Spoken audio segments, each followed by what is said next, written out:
बिस्मिल्लाहिर्रहमानिर्रहीम। अस्सलाम वालेकुम। मैं पीरज़ादा गुलाम हुसैन, आप देख रहे हैं प्रोग्राम साहिब आलमी रमज़ान। आज के हमारे मेहमान हैं मौलाना मोहम्मद अली अहमद साहब। अस्सलाम वालेकुम, कैसे हैं सर? आपका बेहद मशकूर है, आपने अपना कीमती वक्त दिया हमें से। और नाज़रीन, मैं आज आपको बताता चलूँ, आज का जो हमारा मौजू है वो नमाज तरावी है। और नमाज तरावी के बारे में हम गुफ्तगू करेंगे और जानने की कोशिश करेंगे कि नमाज तरावी का मतलब क्या है और कब से जो है नमाज तरावी का हुक्म सादर हुआ। हजूर, सबसे पहले ये बताइएगा कि नमाज तरावी का मतलब क्या है? बिस्मिल्लाहिर्रहमानिर्रहीम, अल्हम्दुलिल्लाह वस्सलातु वस्सलामु अला रसूलिल्लाह। नमाज तरावी ये जमा का सीगा है और ये जमा है तरवीहा की। तरवीहा कहते हैं आराम करने को। तो तरावी को तरावी इसलिए कहा जाता है कि इसमें 4 रकात के बाद आराम किया जाता है। यानी फतहुल बारी के अंदर इमाम इब्न हजर अस्कलानी रहमतुल्लाह तआला अलैह आपने बाकायदा इसका मफहूम बयान किया कि तरविया कहते हैं 4 रकात पढ़कर बाद में आराम करने को। तो चूंकि सहाबा किराम अलैहिम रिज़वान और उसके बाद एक तसलसल कायम है कि 4 रकात के बाद इसे हम जो है वो तस्बीह कहते हैं तरावी की, या बैठ के पढ़ी जाती है।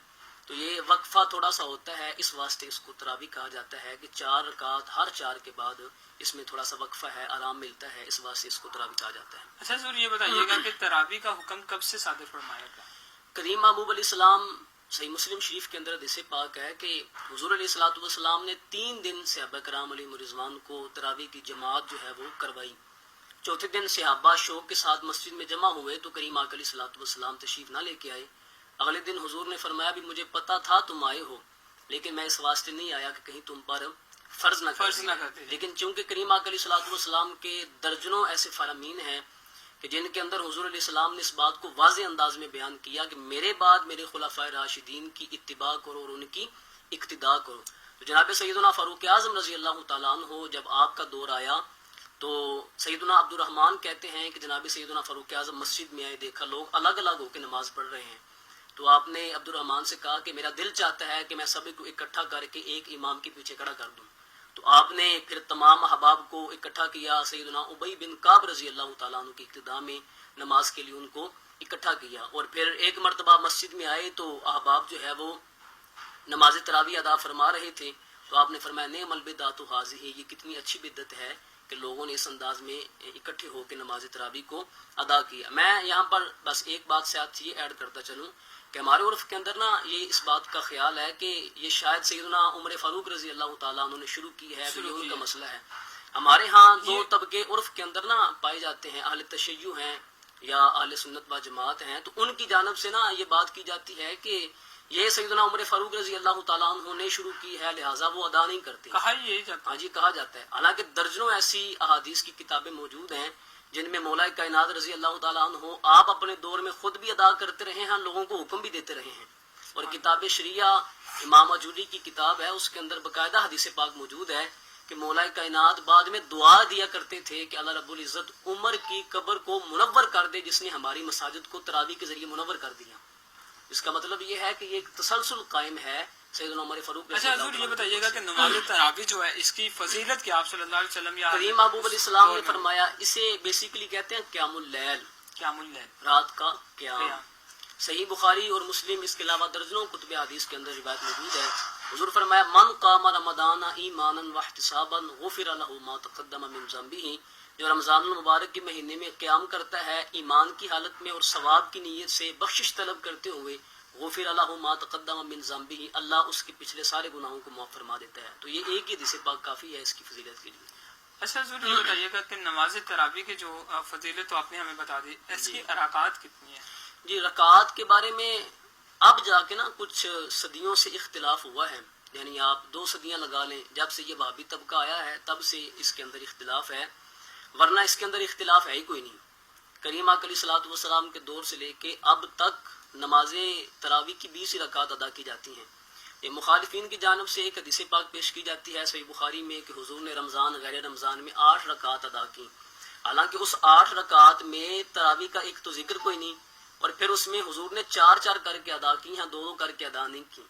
जनाब सैयदना उमर फारूक रजी अल्लाह तआला अन्हु के दौर के अंदर मोता इमाम मालिक के अंदर हदीस पाक है, इमाम बुखारी की तारीख कबीर के अंदर हदीस पाक है, इमाम बुखारी के उस्ताद مصنف ابن ابی شیبہ کے اندر، مصنف عبد الرزاق کے اندر، اس کے علاوہ درجنوں کتب حدیث کے اندر یہ روایت موجود ہے کہ تب سے لے کے اب تک یہ ایک امت کا مسلمہ اصول ہے اور قاعدہ ہے کہ وہ نماز تراویح کی 20 رکعات ہی ادا کرتے ہیں. بلکہ نا یہ جامع ترمذی کے حاشیے کے اندر ایک بات امام شافعی رحمۃ اللہ تعالی علیہ کے متعلق ملتی ہے کہ امام شافعی فرماتے ہیں جب سے میں نے ہوش سنبھالا ہے میں نے حرم شریف کے اندر یہی دیکھا ہے کہ لوگ نماز تراویح جو ہے وہ 20 رکعات ادا کرتے ہیں. اور سیدنا فاروق اعظم کے دور، سیدنا عثمان غنی، مولا کائنات، پھر اس کے بعد جو دور چلتا گیا. مناسب ہے کہ جتنی زیادہ پڑھی جائے اتنا ہی ثواب ہے، مگر 20 پڑھنا جو ہے وہ ضروری ہے. نہیں، یہ اس میں یہ ایک الگ پھر یہ سوال ہے کہ نماز تراویح فرض نہیں ہے، یہ ہے سنت موقدہ.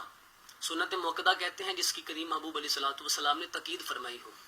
اب پھر یہاں بھی یہ سوال ہوگا کہ حضور اس کی تاکید تو نہیں فرمائی، حضور تو 3 دن فرمایا ہے. جی جی 3 دن کے بعد کریم آقا علیہ الصلوۃ والسلام نے منع فرما دیا. اس میں بیسیکلی ایک اصولی بات ہے کہ سنت کی اقسام ہے، سنت قولی ہے، سنت فعلی ہے، سنت تقریری ہے. کریم آقا علیہ السلام کی سنت قولی یہ ہے کہ صحابی نے کوئی کام کیا ہو تو حضور اس کی تائید فرما دے، یا خود کریم آقا علیہ الصلوۃ والسلام کسی کام کے کرنے کا حکم دے دیں. میں اس کی مثال دیتا ہوں. سیدنا معاذ بن جبل ایک مرتبہ مسجد میں آئے، ابو داؤد شریف میں حدیث پاک ہے، تو آپ نے جماعت کے ساتھ 1-2 رکعت پڑھی، بعد میں آپ کھڑے ہوئے تو آپ نے باقی نماز جو ہے جیسے ہم ادا کرتے ہیں ادا کی. تو حضور نے معاذ بن جبل کے بارے میں فرمایا کہ معاذ بن جبل نے بڑا اچھی سنت کو ایجاد کیا ہے، لہٰذا صحابہ تم نے اس کی اتباع اور اقتداء کرنی ہے. اب تا صبح قیامت تک معاذ بن جبل کی ایک سنت بن گئی کہ جو بندہ جماعت کے ساتھ جتنی رکعت رہ جائیں وہ بندہ بعد میں کھڑا ہو کے پڑھ لے. اب حضور کا یہ فرمان ہے کہ صحابی جو کام کر دے اس کی اتباع اور اقتداء کرنی ہے. درجنوں کتب حدیث میں حضور علیہ الصلوۃ والسلام نے ارشاد فرمایا کہ علیکم بسنتی و سنت الخلفاء الراشدین المہدیین، کہ میری سنت لازم ہے اور میرے خلفاء راشدین کی سنت لازم ہے. تمسکوا بہا، مضبوطی سے تھام لو، وعدوا علیہا بالنواجذ، اور جو آخری داڑے ہیں ان کے ساتھ مضبوطی سے تھامے رکھو اور ان کو ادا کرو. تو کریم آقا علیہ السلام نے واضح انداز میں اپنے فرمان سے یہ بات بتا دی کہ میرے صحابہ کی اتباع ضروری ہے. اکثر کہا جاتا ہے حضور کی نماز تراویح جو ہے وہ جو پڑھ لے اس کے اوپر روزہ فرض ہو جاتا ہے. یہ ہمارے ہاں عرف کے اندر ایک مسئلہ غلط ہے. دونوں کی اپنی اپنی الگ الگ حیثیت اور فضیلت ہے. جو بندہ قیام اللیل کرتا ہے اس کا اپنا ثواب ہے، جو روزہ رکھتا ہے اس کا اپنا ثواب ہے. یہ کوئی شرط نہیں ہے. اور یہ عرف کے اندر ویسے ہی ایک غلط مسئلہ مشہور ہے کہ نماز تراویح جو بندہ پڑھے گا اس کو روزہ رکھنا پڑے گا، یا جس نے روزہ رکھنا ہے وہ تراویح ضرور پڑھے. ایسی کوئی مسئلہ نہیں ہے.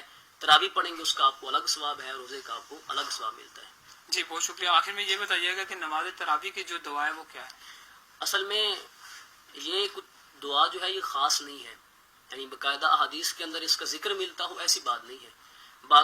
جو 4 رکعت کے بعد چونکہ آرام کرنے کے تسلسل ہے، کیونکہ تراویح کو تراویح کہتے اس لیے ہیں اور صحابہ بھی 4 رکعت کے بعد بیٹھ کے آرام کرتے تھے. تو پھر صوفیاء نے، فقہاء نے فتاوی شامی کے اندر یہ بات موجود ہے کہ فقہاء نے اکٹھے مل کے انہوں نے کہا کہ کوئی ایسی دعا ترتیب دے دی جائے کہ 4 کے بعد وہ دعا ایک تو پڑھ لی جائے اور تھوڑا سا جو ہے وہ آرام ہو جائے. بلکہ امام مالک کا اگر آپ پڑھ کے دیکھیں نا تو امام مالک 4 کے بعد ایک طواف کرتے تھے اور 2 نفل ادا کرتے تھے حرم شریف کے اندر.